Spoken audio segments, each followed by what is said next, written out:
It's hard to talk about fights with all the craziness that happened before. The man took a shot, stood up with his fists in the air. The picture of a century, man. It's the most American thing I've ever seen. But the Namajunas and Tracy Cortez card was better than expected. We thought this was going to be just an average card, nothing really too interesting. In fact, a lot of people thought it was going to be a dud, but it actually performed way better. You know, the Namajunas and Cortez fight, it started off pretty good, and then it got a little bit lackluster as the fighters slowed down. They weren't really going for the finish as much. Namajunas tried to go for some chokes here and there, but Cortez was really just a training dummy for Rose Namajunas, if we're going to be completely honest here. She was completely out-skilled for the whole fight. That's why I had Rose as a lock pick to win this fight. Hopefully you guys did go and bet on her for any bettors out there. The Ponzinibbio and Salikhov fight was very close, split decision. Could have been a draw if there ever was one. The Dober and Silva fight, easily fight of the night. What an insane fight. Gabriel Bonfim looking really good in the second and third rounds against Ange Loosa. Julian Erosa's chin may have gotten better with age, and I don't understand how. The guy took some big shots from Christian Rodriguez and just put the pressure on that guy, eventually submitting him. Charles Johnson with probably the knockout of the whole card against Joshua Van. Nobody expected that. Joshua Van was a huge favorite going into it. For very good reason, too. I mean, he was looking good in the fight. Montel Jackson, actually, that may be the knockout of the card. An 18-second knockout against Damon Blackshear. 1-2 down the pipe. Looked kind of similar with the Peyton Talbot versus Yanis Gomuri shot. The left hand was similar, right? Their power straights, the way they threw it was quite similar, but there was a change in tempo with Talbot where that wasn't the same here with Montel Jackson. Luana Santos putting on a good performance as well. She's definitely becoming a new favorite of mine. Evan Elder looked good as well. The card has some very good performances, man. I really like this card. I would give it like a 7 out of 10 for a fight night. But let's start with that main event. Rose Namajunas defeats Tracy Cortez. This was just a landslide. I mean, a complete domination for Rose. Dropped her in the first round, knocked those fake eyelashes off her face. I don't know how she can even fight with those. The girl cut her hair off to make weight and then got her eyelashes knocked out too. I mean, you can't even wear contacts, I believe. How can you wear fake eyelashes? Launch those cumbrellas out of there. And when Rose dropped her with the jab, I don't know why she followed her to the ground and let her recover. I mean, she hurt Tracy pretty badly. If she just stood up and allowed the striking to continue, I think she probably could have won the fight by a knockout eventually, but she sat on top of her doing nothing, just can opening her, trying to get out of the full guard and then let Tracy Cortez get back into the fight. And what about the time where Rose was on top of her, right? And Tracy tried to kick off the cage to get out of the position, and Rose was still able to float on top and get the back in that kind of scramble. She made it so seamless, like she barely even moved her body at all while Tracy is flipping over from kicking off the cage. That's actually extremely high level from Rose to do, to make it look that easy too. Showing very good wrestling as well. Namajunas taking her to the ground with the same kind of takedown she uses on everybody. The outside trip double leg, putting a lot of weight on the opponent's lead leg. She was punching from long range very well, getting away from any of Tracy Cortez's counter shots. That jab was on point the whole fight. The footwork was just way ahead. She was faster. She hit harder. Even switching stance to the southpaw, throwing the left straight from distance. Front kick to the face. I mean, Tracy Cortez was having a nightmare in there against Rose. She couldn't really get anything working besides a couple takedowns, and didn't really amount to anything with those either. And I love seeing when the straight punches beat looping punches, man. Tracy was throwing that left hook, trying to counter Rose's right straight, and that just does not work usually, especially when they're meeting at the same time and Rose is pinpointing her shot precisely. And even Tracy Cortez's corner was telling her, throw straight punches, stop throwing looping punches, and it still really wasn't helping her win the fight regardless. Rose was just way ahead of her. Maybe Pat Barry isn't so bad as a coach. No, this is a stylistic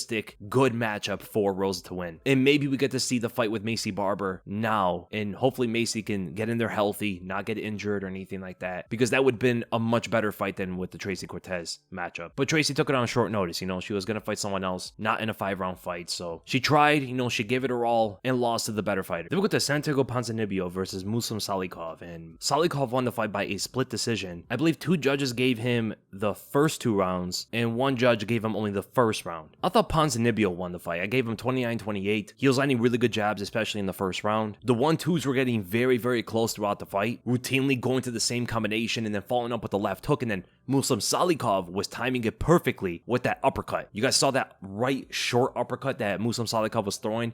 Whenever Ponzinibbio was throwing that wide left hook, huge telegraph, landing clean on Ponzinibbio. Ponzi showed really good takedown defense. Even when he got on the ground, he was able to get up very quickly. This is a big reason as to why I always thought that Ponzinibbio would be a very hard matchup for some of the other wrestlers earlier in his career when he was in his prime. I mean, one time he was supposed to fight Kamaru Usman. And at that time, before Usman developed his boxing, Ponzinibbio was a real problem stylistically for Usman back then. But then, of course, eventually when Usman became much better, especially with his boxing, I think he would have absolutely destroyed Ponzinibbio. But Salikhov, the king of Kung Fu, he shows some good kicks out there at times. Almost caught him clean with a spinning kick to the head that Ponzinibbio just blocked on time. And still the power from that kick sent him flying to the cage. But overall, it was a pretty good fight, man. Ponzinibbio is constantly a part of just entertaining, exciting fights. In the third round, though, Ponzinibbio was just trying to lay on top of him a bit or just slow down the pace of the fight and win that way. But overall, I did enjoy the fight from beginning to end. And for Ponzinibbio, I'd love to see him fight Nico Price. That would be an insane fight. Definitely one of them are getting knocked out. And as for Salikhov, I would love to see a rematch against Alhassan dos Santos. That would be an interesting fight again. Their first fight was a split decision, very close, and hopefully they would give it their all in the rematch. And then we go to John Silva defeating Drew Dober by a TKO in the third round due to a cut, doctor stoppage, and absolutely I agree with this one. We've been having some very strange doctor stoppages and referee interferences in fights lately, but this one, yeah, doctor definitely stepping there. You know, this guy had a third eyebrow. John Silva was hitting him with spinning back elbows, Tony Ferguson style, and just slicing him up, man. And it's crazy because John Silva took the fight on short notice. He was clearly the smaller guy. Drew Dober was way bigger than John Silva, but there was a definite speed advantage between the two. Silva was way faster. He was way better of a striker. He had way better distance management, even being the shorter guy. His footwork was on point. He really wanted to draw Drew Dober in to commit with some big left hand because they're in opposite stances, right? And John Silva wanted to counter that power punch with his own check left hook. But then eventually he saw the opening for the counter spinning elbow instead, which is around the same side, right? The left hook and the spinning right elbow is going to hit at the same angle, but that spin is going to make it a bit trickier for Drew Dober to anticipate. And there were times where John Silva was moving away, he was doing well with the counters, and there were times where he was moving forward and pressuring Drew Dober, which is what the commentators thought that he had to do to win the fight, and still making it all work. He was just clearly the much better fighter out of the two. And it's so impressive because he did take it up on short notice, and it's not the same thing as when like Ilia Topuria jumped up to fight Jai Herbert, because Drew Dober is clearly a better fighter than Jai Herbert, and John Silva performed so well against this guy, a veteran, a guy who was ranked before, a knockout puncher, just a better fighter than Jai Herbert, right? Dober is a different level of a test for John Silva than when Jai Herbert was when he fought Ilia Topuria. And it just goes to show you that John Silva is absolutely going to be one of the best featherweights. Is he going to be better than Ilia Topuria? I don't know that, but I do expect him to be a top-ranked featherweight in the future. He's just so insanely good. I had doubts about him when he made his debut, though. I thought he was maybe not as intelligent of a fighter when I watched some of his fights before the UFC, but then when he made his debut and onward, man, this guy absolutely knows what he's doing. He's a very good fighter, highly skilled, intelligent out there. He's a bit on the spectrum,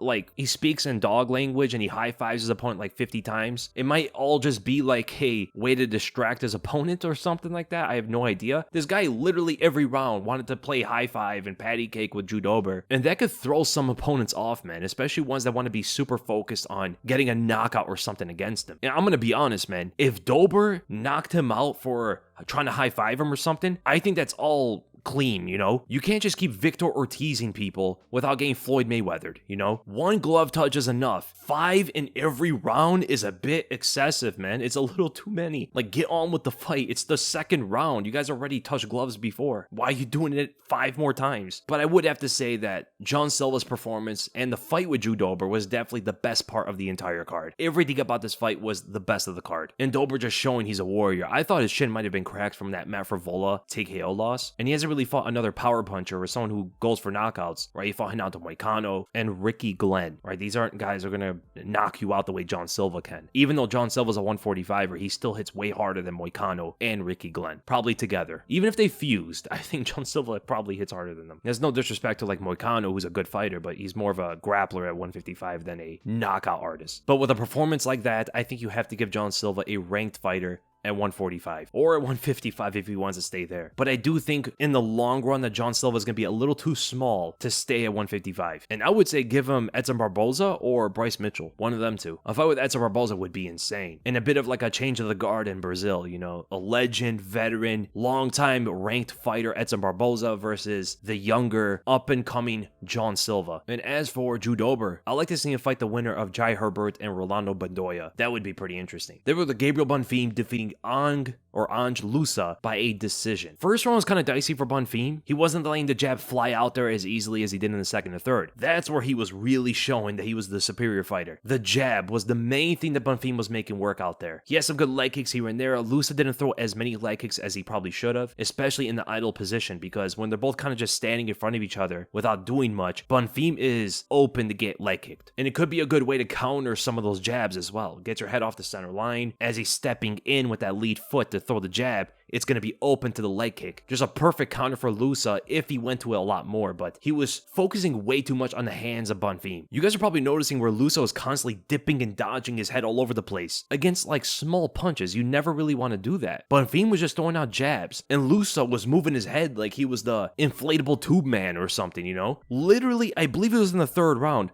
Loosa literally squatted down, leaned his head to the right side all the way just because Bonfim threw a jab at him. Against smaller punches like a jab, you want to use smaller movements to evade it. Your big movements should be for the big punches, right? You don't want to use big movements to get away from small punches. That makes it easier for the opponent to catch you with something big by conditioning you off of the jab or something, you know, knowing that you're going to move your head so drastically like that. Can you imagine if Bonfim threw a jab and a lead high kick behind it as Loosa was trying to dodge his head to the right side all the way? He would have gotten KO'd 100%. But definitely in those later rounds, Bonfim has to really stop with the guillotines. Like in the first round, they're definitely there, but when they're all sweaty and stuff in the third round, it's very difficult to pull off a guillotine like that. And he slipped off every single time. Can you imagine if he tried to do that to someone like Shavkat in the third round of a fight? He pulls the guillotine, slips off, and now Shavkat is on top of him. This building of a Mongolian man is just sitting on top of his chest now. But definitely a good performance for Gabriel Bonfim. He definitely needed that after his last performance, right? Nicholas Dalby really took it to him. Do you know what would be an interesting fight? Gabriel Bonfim versus Daniel Rodriguez. That fight would be so good. And for Loosa, I mean, there's a lot of opponents you can give him. Maybe like Jeremiah Wells or Carlston Harris or something. Then with Julian Erosa defeating Christian Rodriguez by a first round submission. Guillotine choke, man, and that was super tight. I don't know why Rodriguez went back to the ground with him. He escaped the back take. Erosa had a body lock on his back. Rodriguez was able to get out of there and decided to follow him back into the ground, gets instantly guillotined. I'm not gonna lie, man. I expected way better from Christian Rodriguez to do something like that. I mean, this is the same guy who beat Raul Rosas Jr.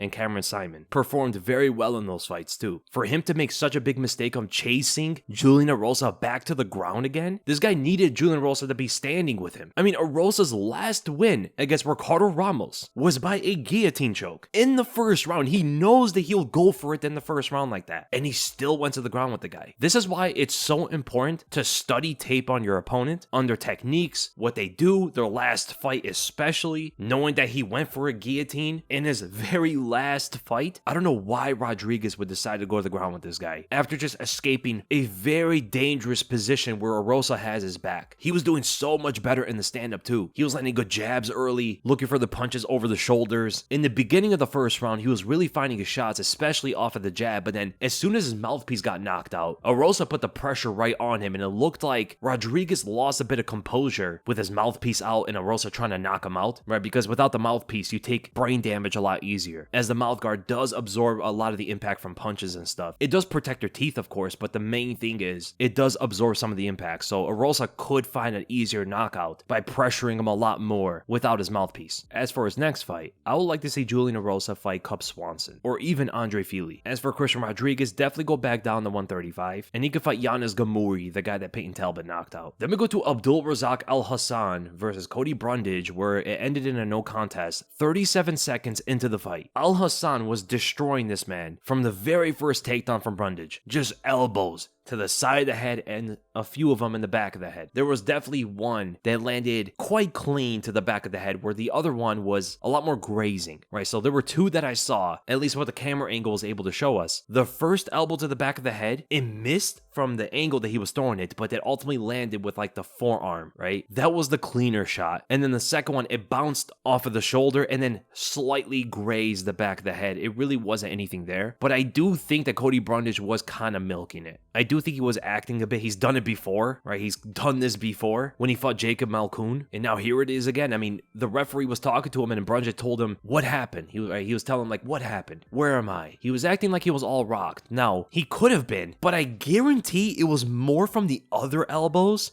that were landing clean on him that even rocked him in the fight, visibly hurt him in there, rather than the 1 or 2 elbows to the back of the head. I'm pretty sure if he was actually rocked like that, where he was confused on where he was, I'm pretty sure it's from the other elbows that were to the side of the head. Because like 90% of the elbows were to the side of the head, not the back of the head. And those were also a lot more clean too. So definitely Alhassan has to not spaz out with elbows as much and look to precisely land those instead. And Cody Brundage, I don't know, man. I mean, he was losing that fight. Those 2 last elbows at the very end of that sequence saved him from a knockout loss. As for their next fights, run the rematch. Would be pretty interesting to see how Alhassan would adjust to whatever Cody Brundage is going to do, but Cody Brundage is definitely going to have to make a different kind of game plan, right? Not shoot so obviously, as he knows that Alhassan is going to try to knock him out even from that position with those Travis Brown elbows. So I would expect a rematch to be a longer fight, where Brundage is kind of being more patient from the outside and stuff. Alhassan is probably going to put the pressure on him a lot more for the knockout punch, and then he kind of wrestles as a counteractive measure instead of being assertive with his wrestling. Then we go to the underdog performance of the card. Charles Johnson knocks out Joshua Van in the 3rd round. Who saw that coming? Joshua Van has been heralded as one of the best prospects in the sport, and he was doing well, right? Showing really good boxing skills, laying the overhand over the shoulder on Charles Johnson, even though he is a shorter opponent. He was finding those angles very well, going to the body with those hooks, good kicks as well. Charles Johnson, though, he started off pretty well. In the 2nd round, Joshua Van seemed to have been taking over a bit, and then in the 3rd round, Johnson came out there and just scrapped. Like, sometimes you got to just throw down with your opponent if you're seeing a momentum change or the turning of tides on his side. And Johnson just went after this guy. And all of it was off of the feint. All of it. Go back and watch the fight and look how Johnson constantly was flicking out his hand before throwing a strike. Whether it's a hook, an elbow, whatever it was, he was always feinting out first with those flicks, getting Joshua Van's attention on it and distracting him for those power shots. And eventually he was able to find the hook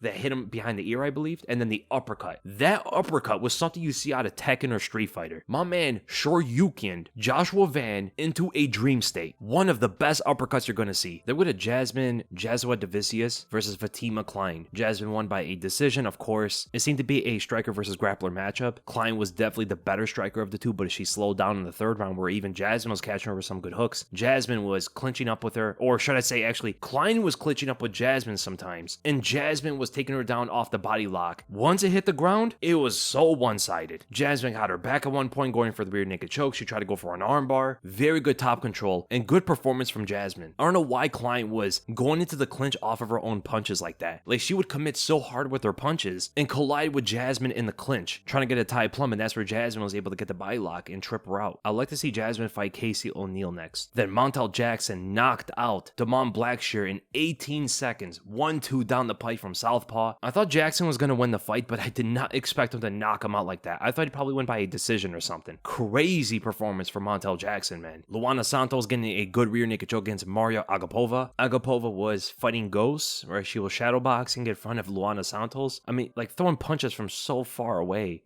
And even kicks were completely thrown out of range. Santos darted in there with the left hand and then an overhand when Agapova threw a leg kick. Her distance management was so off. I don't know why she would throw a leg kick when the opponent is darting in on them like that. Then from arm triangle to rear naked choke, Luana Santos became one of my favorite fighters. And I know I'm definitely not alone in that. Then we're going to Ange Petroski defeating Josh Fremd by a decision. Very easy fight. Took him down, held top position. Sometimes we'll go for the arm triangle, sometimes we'll try to get his back, but just a one-sided domination for Petroski using his wrestling. Then Evan Elder defeats Darrius Flowers by a submission in the 2nd round. This is a pretty good fight, even in the stand-up. Flowers was throwing a lot of body kicks, Elder had a good left hook, but Flowers made the mistake of going for the takedown. Elder was able to reverse him by attacking the leg for a submission, threw Darrius's left leg under his hips, in between under his legs, and jumped right into full mount for the arm triangle, tapping Flowers out immediately with it. Such a tight squeeze from Evan Elder, man. But what was up with Flowers' posture? It seemed like his back is so stiff. Where in the 1st round, Elder grabbed his kick, pushed him back, and Flowers fell so stiff to the ground. There has to be something with his back. You know, he may have gotten surgery at one point. And it's even the way he shoots takedowns and stuff. But